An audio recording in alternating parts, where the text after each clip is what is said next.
सभी आशा बहनों को मेरा नमस्कार। बहनों, आप लोग देख रही हैं कि इस समय Bhagwatpur block Prayagraj ANM group में माननीय हमारे भगवतपुर के एचईओ सर के द्वारा एक लिस्ट जारी की गई है आशाओं के नाम की, जिन आशाओं ने कम प्रसव संस्थागत कराया या नहीं कराया, तो उनकी लिस्ट जारी हुई है। इसमें मुझे कोई आपत्ति नहीं है, लेकिन बहनों, मुझे आपत्ति इस बात की है कि जो लिस्ट आशाओं की जारी की गई है, तो वो लिस्ट प्रसव केंद्रों पे क्यों नहीं जारी की जाती? उनसे कारण बताओ, नोटिस उनके लिए क्यों नहीं जारी की जाती? इसका कारण ये है बहनों कि आशाओं की कमियां निकालकर आशाओं को निकाल दिया जाए और उनकी जगह नई आशा भर्ती की जाए। और जहां रही प्रसव केंद्रों पे की बात, प्रसव केंद्रों पे हमारे अधीक्षक सर प्रसव केंद्रों पे, खास तौर पर मानिकपुर सब सेंटर पे के प्रसव केंद्र पर सुविधा देने के नाम पे जीरो है, क्योंकि वहां पे कोई सुविधा नहीं है और ना कभी हमारे अधीक्षक सर उनको नोटिस जारी करवाते हैं कि आपके यहाँ इतने प्रसव कम क्यों हुए हैं। पहली बात तो प्रसव कम होना हमारी आशा बहनों की मजबूरी हो गई है, क्योंकि हम उस मलिन बस्तियों से हैं, उन गरीब परिवारों की महिलाओं को प्रसव के लिए ले जाते हैं कि जिनके पास 2000 से 4000 देने के लिए रुपए नहीं होते हैं। पहला कारण तो ये है कि वो या तो वो घर में प्रसव करा लेती हैं या कहीं इधर उधर चली जाती हैं। दूसरी बात ये है कि इस समय जो वहां पे मानिकपुर सब सेंटर पे एएनएम तैनात हैं, उनको किसी भी प्रकार का अल्ट्रासाउंड देखने का ज्ञान नहीं है। किस अवस्था में वो प्रसव करा सकती हैं, किस अवस्था में नहीं करा सकती हैं, तो इसका उन्हें ज्ञान नहीं है। बहनों, मेरा ही अप्रैल से लेकर के अब तक मेरे क्षेत्र में 3 केस गड़बड़ हुए, जिसको लेकर के मैंने अधीक्षक सर, माननीय सीएमओ सर, माननीय डीएम सर प्रयागराज, सबको लेटर मैंने दिया और मेरे मरीजों ने दिया, लेकिन कोई सुनाई नहीं हुई। अधीक्षक सर का कहना है हम कार्रवाई करेंगे करेंगे। अब ये कब करेंगे कि यहाँ तक कि आज मेरे फील्ड में नवजात की जान भी चली गई। तो कार्रवाई के नाम पर ये आज आने वाले थे हमारे एचईओ सर, तो जैसे ही उनको पता चला कि बच्चा एक्सपायर कर गया, मेरे फील्ड में कोई नहीं आया है। मैं फोन लगा लगा के परेशान हो गई अधीक्षक सर को, लेकिन अधीक्षक सर का फोन नहीं उठा। मैंने डब्ल्यूएचओ को लगाया, डब्ल्यूएचओ बोले अभी मैं आ रहा हूँ, जो कि आज मेरे क्षेत्र में पोलियो बूथ भी मेरे घर पे लगा था। तो 3 बूथ हमारे डब्ल्यूएचओ ने चेक किया है, वो भी मेरा बूथ छोड़ दिया, मेरे घर का बूथ उन्होंने छोड़ दिया है कि अभी उस क्षेत्र में जाएंगे तो कहीं बवाल ना हो। तो एएनएम भी मेरी थी, वो आने को, स्तुति मैडम मेरी एएनएम इस समय नहीं है, मेरी एएनएम है प्रियंका मैडम। उनको मैंने फोन लगाया कि मैडम आइए, मरीज मेरे ऊपर आरोप लगा रहा है कि तुम वहां ले गई, ना हमको ले जाती, ना हमें कोई तरह की परेशानी होती, क्योंकि वहां जवाब भी नहीं दिया गया। मैडम को मैंने कहा मैडम आइए। सर से मैंने फोन लगाकर यही बात करने के लिए कहा कि सर आप जांच करवाइए, मरीज मुझे आरोप लगा रहा है, मुझे उल्टा सीधा बोल रहा है, तो सर आप थोड़ा से किसी को भेजिए। इसी वजह से मैंने उनको फोन लगाया, लेकिन मेरा फोन अधीक्षक सर, भगवतपुर अधीक्षक सर ने नहीं उठाया है। बहनों, इसी तरह अप्रैल महीने में मेरी एक प्रसूता थी, उसको मैं लेके गई और उस समय तैनात थी सुषमा मैडम, डिलीवरी के टाइम उनकी ड्यूटी थी। और अप्रैल महीने में वो आराम से पंखा लगाकर सो रही थी कमरे में, और वहां की दाई रेनू ने डिलीवरी कराई। जैसे ही डिलीवरी हुई बच्चा रोया नहीं, उसके गले से खरखराहट की आवाज आ रही थी, तो मैं भाग कर गई कि मैडम उठिए, देखिए बच्चा रो नहीं रहा है, थोड़ा से कुछ प्राथमिक उपचार करिए, नली वली डाल करके बच्चे का गला साफ करिए, लगता है गंदा पानी पी लिया है। मैडम आई, कहे कि अभी रेनू देख लेगी। खड़ी हैं दूर, रेनू ने जो है महिला को इधर साइड में करके तो फिर बच्चे को देखी। तब तक बच्चा 1.5 घंटे तक नहीं रोया। तो सुषमा कहती है कि हमें न्यौछावर दीजिए। 300 रुपए रेनू को मेरे लाभार्थी ने दिया, 300 रुपए सुषमा को दिया। ये तीनों 300 रुपए लिए, प्लस 1000 रुपए इन्होंने डिलीवरी का जमा करवाया, 400 रुपए बाटल का जमा करवाया। 400 रुपए इनका बाटल का हुआ और 1000 रुपए डिलीवरी चार्ज हुआ। तो इस तरह करके पेशेंट ने जमा किया और ये पैसा ले करके चुपचाप जाके बिस्तर पे सो गई।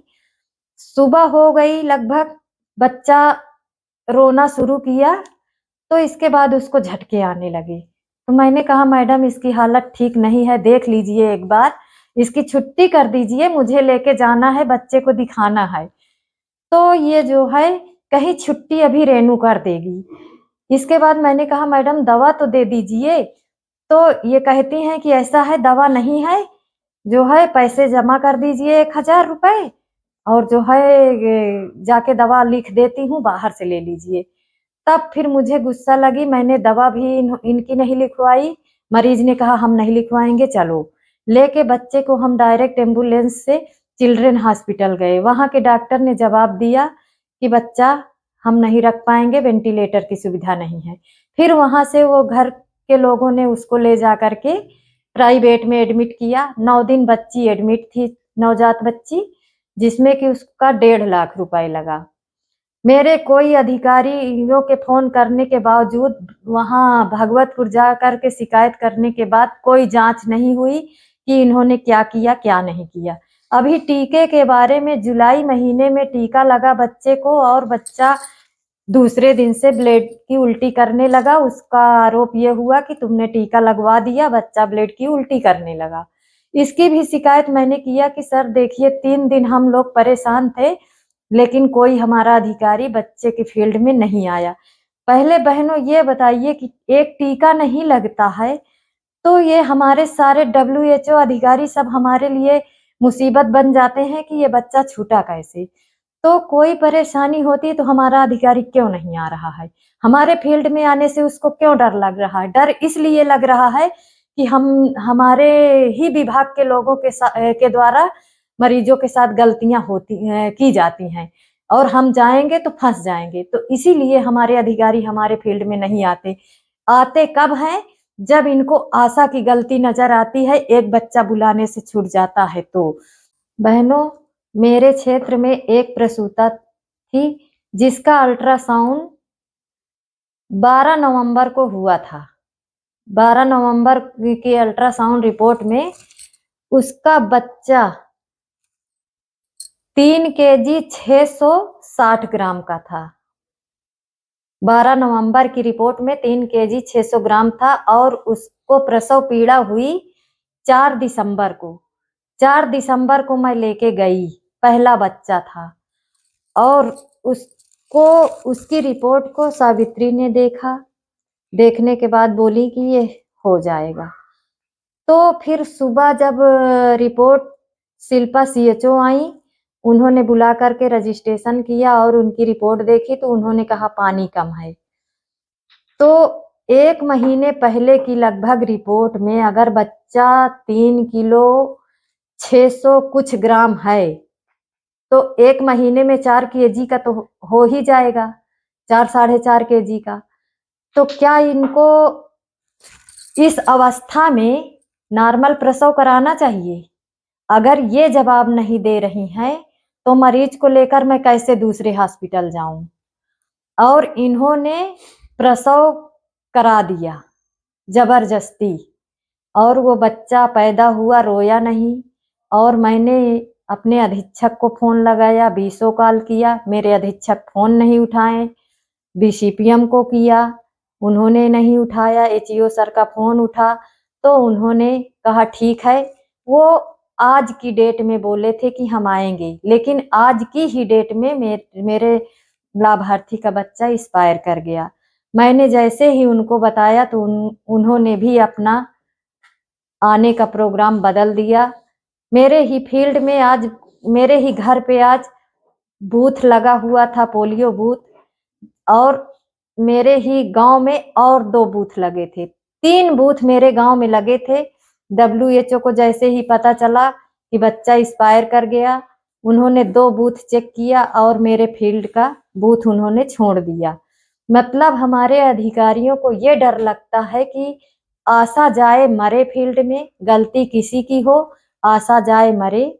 मरीज चाहे हमें जितना बुरा भला कहे, हमारा कोई अधिकारी जांच करने नहीं आएगा, हमारे कोई ब्लॉक के अधिकारी नहीं आएगा, कोई जिले का अधिकारी नहीं आएगा। बुरा हो गया तो आशा झेले, अगर प्रसव नहीं हुआ सरकारी में तो आशा की गलती है। जब मरीज को मैं 4 तारीख को लेके गई, उस समय समझ लीजिए कि बेड पे कोई चद्दर नहीं। रात भर जितने भी पेशेंट थे काली पॉलीथीन पे ऐसे लेटे थे। मेरा भी पेशेंट 2 दिन काली पॉलीथीन पे लेटा था, उसको एक चद्दर मुहैया नहीं कराया गया। ठंडी में काली पॉलीथीन पे मरीज लेटा था। खून से लथपथ कंबल मरीजों को ओढ़ने के लिए दिया गया, मरीज नहीं ओढ़े हुए हैं, और बोला जाता है कि मरीज घर से क्यों नहीं लेके आता है।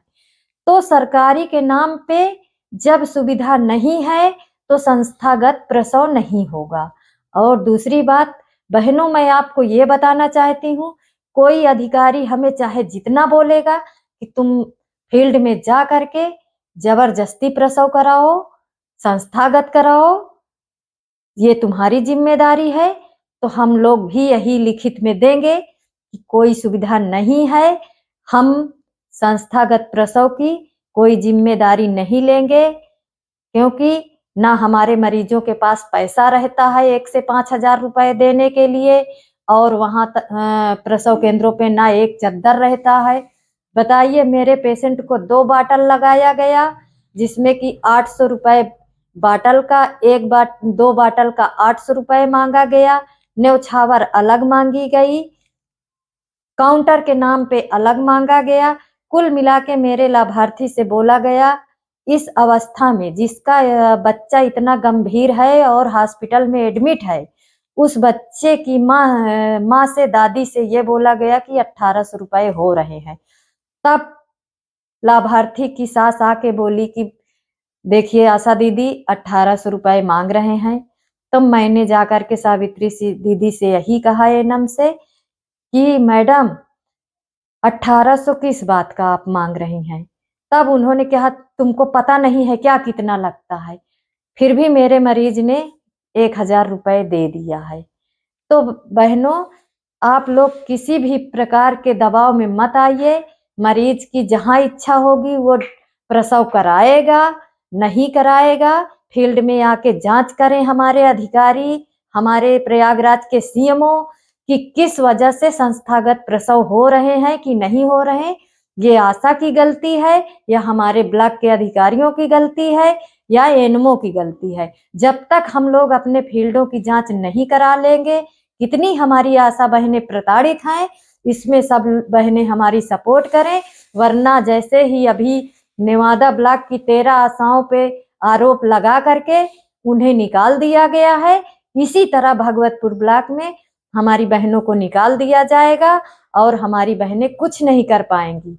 और हमें अपने अधिकारियों की पोल खुल करके खोलना है कि क्या हो रहा क्या नहीं हो रहा। और जहां रही मेरी बात, जिस अधिकारी की औकात हो मेरे फील्ड में जांच करवा ले, अगर मेरी गलती हो मुझे उसी समय निकाल दे, मैं नोटिस लेने को तैयार हूँ।